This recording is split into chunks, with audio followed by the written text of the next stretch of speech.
जमशेदपुर में रामनवमी को लेकर शहर की दुकानों में भव्य तैयारी शुरू हो गई है।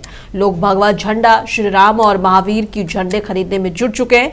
बता दें कि दुकानदारों के अनुसार 10 से 11,000 तक के झंडों की बिक्री जोरों पर है। लोगों का कहना है कि रामनवमी के उल्लास को देखते हुए लोगों ने घरों और सड़कों पर झंडे लगाने की योजना बनाई है, इसलिए झंडों की मांग इस बार काफी बढ़ गई है और भारी मात्रा में झंडों की बिक्री हो रही है। झंडा तो बहुत किस्म का है। इस साल जो है, इस साल का सबसे तेज में आया हुआ है ये पर्वत तीर है, फिर सतरंगा है, अलग अलग कलर के हैं, केसरिया में है, लाल है, पीला में है, और इस साल नया ट्रेंड में चले हुए पिंक कलर का जो है, गेरुआ पिंक में लाके जो है नया झंडा बनाया है। इस साल का एकदम वो बेस्ट आइटम। बिक्री की बात करें तो किस तरह की बिक्री है? बिक्री बहुत सुंदर है और लोग बढ़ चढ़ के जो है रामनवमी का जो है झंडे का खरीदारी कर रहे हैं। रोडों में लगाया जा रहा है, घरों के लिए अपना लेके जा रहे हैं। वो कितने प्रकार के झंडे लाया गया इस बार? झंडे का हमारे पास में 1 रुपए से लेके 11,000 रुपए तक के झंडे हैं। खरीदार कैसे हैं वो तो अपना अपना जाने देना। झंडे में किस तरह के प्रिंटिंग किया गया है? प्रिंटिंग काफी किस्म का प्रिंट है, कम से कम नहीं भी होगा 100-200 डिजाइन की प्रिंटिंग है। और रामनवमी के जो है अभी टी शर्ट भी आए हुए हैं, जय श्री राम का बना हुआ जो है, उसमें आपका अयोध्या का चित्र है। चतरा में रामनवमी को शांतिपूर्ण तरीके से संपन्न कराने के लिए पुलिस ने खास तैयारी शुरू कर दी है। एसपी सुमित कुमार अग्रवाल के नेतृत्व में शहर में व्यापक मॉक ड्रिल किया गया, जिसमें क्राउड कंट्रोल से लेकर इमरजेंसी रिस्पांस तक हर स्थिति का अभ्यास हुआ है। पुलिस ने साफ किया है कि हाई कोर्ट के निर्देशों का सख्ती से पालन होगा और सभी रूल्स को लेकर डीजे ऑपरेटर को भी नोटिस जारी कर दिया गया है। और खासकर वैसे इलाके जो कि सेंसिटिव इलाकों में आते हैं उनमें सीसीटीवी से खास निगरानी रखी जाएगी। पुलिस की अपील है कि त्योहार को भाईचारे और शांतिपूर्ण तरीके से मनाएं।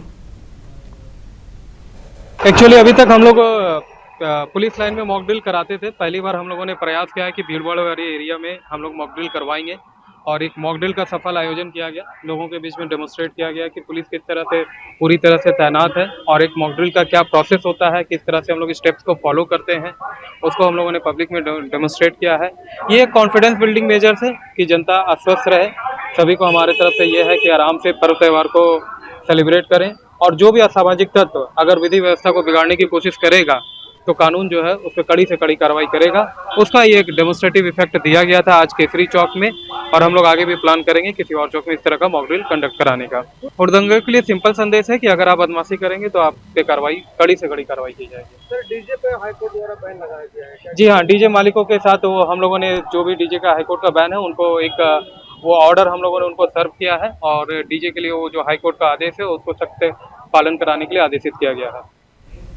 जमशेदपुर के बहरागोड़ा में 8 दिन पहले स्वर्ण रेखा नदी में मिले जिंदा बम को लेकर अलर्ट बढ़ा दिया गया है। देर शाम इंडियन आर्मी के अधिकारियों और झारखंड सरकार की बम स्क्वाड टीम ने मौके पर पहुंचकर सारे सिचुएशन का जायजा लिया और ड्रोन के जरिए पूरे इलाके का डिटेल में मेजरमेंट किया गया है और बम को सुरक्षित तरीके से निष्क्रिय करने पर मंथन जारी है। बताया गया है कि यह बम काफी शक्तिशाली है और इसे निष्क्रिय करने के लिए विशेष साधनों की आवश्यकता पड़ेगी। साथ ही सुरक्षा के दृष्टिकोण को देखते हुए बहरागोड़ा प्रशासन द्वारा जिंदा बम के चारों ओर घेराबंदी कर दी गई है। वहीं ग्रामीणों को नदी पर मछली मारने, बैल बकरी चराने के लिए न जाने की सख्त हिदायत दी गई है। इस मौके पर डीएसपी अजीत कुजूर और इंस्पेक्टर अनिल कुमार समेत कई लोग मौजूद रहे। ये मामला मान लीजिए हम लोग को तो जानकारी नहीं, जो पहले वाला जो वयस्क लोग बताते थे कि कोई हमला हुआ था, इसके गिराया गया है। तो कैसे मिला, किसके द्वारा ये खोजा गया? वो लोग मान लीजिए मछली पकड़ना है तो इसको जो ऊपर वाला जो ये होता है ना वो दिखाई दे रहा तो पैर में घुसा तो लोग को जाल में लग गया, इसी चलते उसको उठा गया।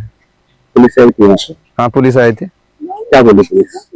पुलिस आए और फिर जांच टीम और कुछ भी टीम आए थे, देख के गया है लोग। ग्रामीणों को कुछ बोला गया है कि यहाँ पर सामने नहीं जाना है? हाँ, वो बोला है कि सामने नहीं जाना चाहिए। गांव वालों का, हम लोग का जो ग्रामीण है, ग्रामीणों का सरकार से अनुरोध है कि इस जो बम मिला है इसको यहाँ से तुरंत हटाया जाए, क्योंकि ये डेंजर जोन में है। बच्चा लोग यहाँ पर रील्स बना रहा है, कोई आके इससे छेड़छाड़ कर रहा है। तो ग्रामीणों का कहना है कि सरकार तुरंत इसको यहाँ से हटाए, कुछ व्यवस्था करे, जांच करे। और चतरा में 25 साल के तनवीर आलम की संदिग्ध मौत हो गई। अब परिजनों ने आरोप लगाया है कि नशीले पदार्थ में जहरीली मिश्रण देकर उसकी हत्या की गई।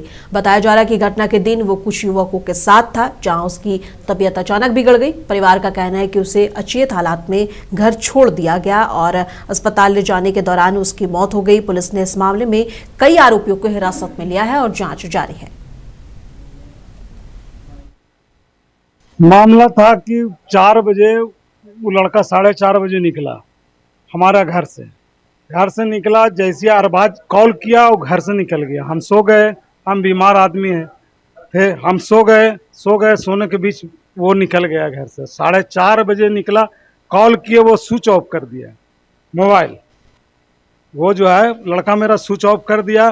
फिर हम सबसे पूछने लगे, उसका घर गए पूछने कि बोले बगल वाला घर में कि अरबाज घर में है तो नहीं।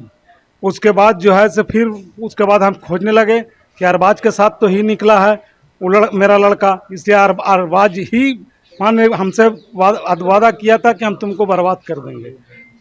अरबाज ही हमको कहा था कि हम तुमको बर्बाद कर देंगे।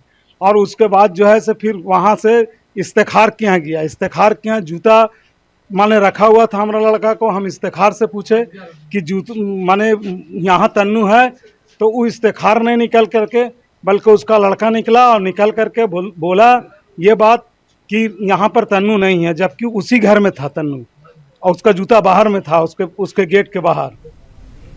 और असम विधानसभा चुनाव को लेकर झारखंड कांग्रेस नेता राकेश सिन्हा ने बड़ा बयान दिया। उन्होंने कहा कि कांग्रेस जेएमएम के साथ मिलकर चुनाव लड़ना चाहती थी, लेकिन जेएमएम ने अकेले चुनाव लड़ने का फैसला किया।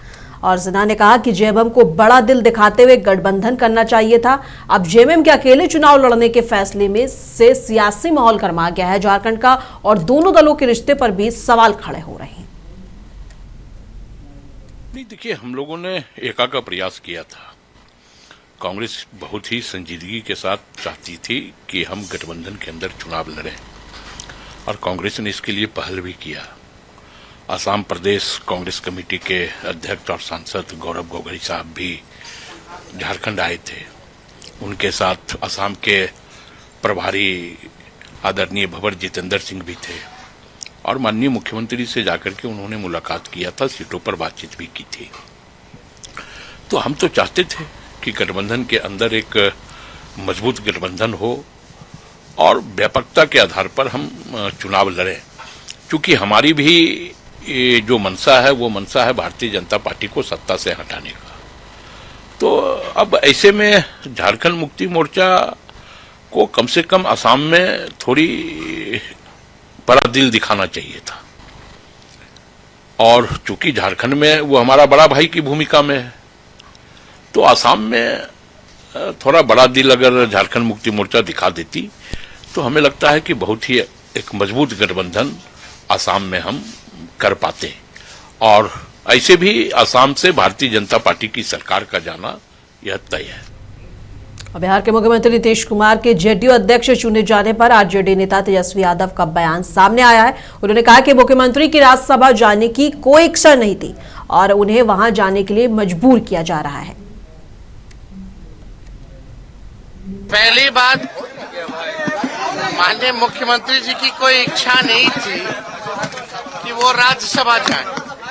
जबरन जो है इनको राज्यसभा भेजा जा रहा है, और हम लोग शुरू दिन से कह रहे हैं कि भाजपा जो है जनता दल यूनाइटेड को खत्म करना चाह रही है। मुख्यमंत्री के ना चाहते हुए भी उनको जो है भेजा गया है, और हम इतना कहेंगे कि भाई मुख्यमंत्री जी राष्ट्र अध्यक्ष बने हैं, लेकिन निर्णय जो है मुख्यमंत्री जी का नहीं चल रहा है। मुख्यमंत्री जी के चेहरे को आगे करके जो जनता दल यूनाइटेड में जो चंद लोग हैं, 3-4 लोग जो लोग हैं, वो नीतीश कुमार जी को आगे करके निर्णय वही लेते हैं, और जो कि बीजेपी से उनका समझौता हो रखा है कि जनता दल यूनाइटेड को खत्म करो, इसी काम में वो लोग लगे। पटना में मीट बैन को लेकर बड़ी खबर सामने आ रही है। बिहार के डिप्टी सीएम विजय कुमार सिन्हा ने अवैध मीट दुकानों पर कार्रवाई को लेकर बयान दिया है। उन्होंने साफ किया है कि कोई नया नियम लागू नहीं किया गया है, बल्कि पहले से मौजूद कानूनों को सख्ती से लागू किया जा रहा है। उन्होंने कहा कि ये कदम जनहित, बेहतर स्वास्थ्य और स्वच्छता को ध्यान में रखकर उठाया गया है। सरकार ने चेतावनी दी है कि नियमों का पालन नहीं करने वालों पर सख्त कार्रवाई होगी और सभी नागरिकों की जिम्मेदारी है कि वे कानून का पालन करें। पहले से है, कोई नया नियम नहीं लगाया गया है।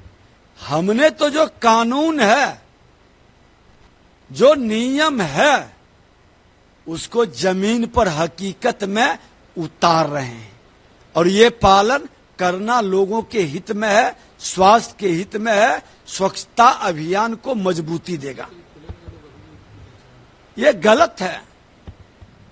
हर जगह लोगों को इसकी मॉनिटरिंग, निगरानी, कानून का पालन करना हर नागरिक की जिम्मेवारी है। नहीं करेंगे तो कार्रवाई होगी। माननीय न्यायालय का जो भी निर्णय है, हम तो संविधान में विश्वास करने वाले लोग हैं, संवैधानिक संस्था का सम्मान करते हैं। उनका जो भी निर्णय है वो शिरोधार्य है, स्वागत योग्य है और इसको लोगों को गंभीरता से लेनी भी चाहिए। आज जरूरत है जो धर्म परिवर्तन के नाम पर राष्ट्र को कमजोर करने की मानसिकता अपनाते हैं और वो घुसपैठिए का एक माहौल बनाते हैं, उससे बचने की, बचाने की और राष्ट्र को मजबूती प्रदान करने की हर माँ भारती के संतानों का, हर भारतीयों की जिम्मेवारी। और अररिया जिले के इंद्रपुर गांव में बायोगैस प्लांट से ऊर्जा के मामले में आत्मनिर्भर बनने में सफलता हासिल की है।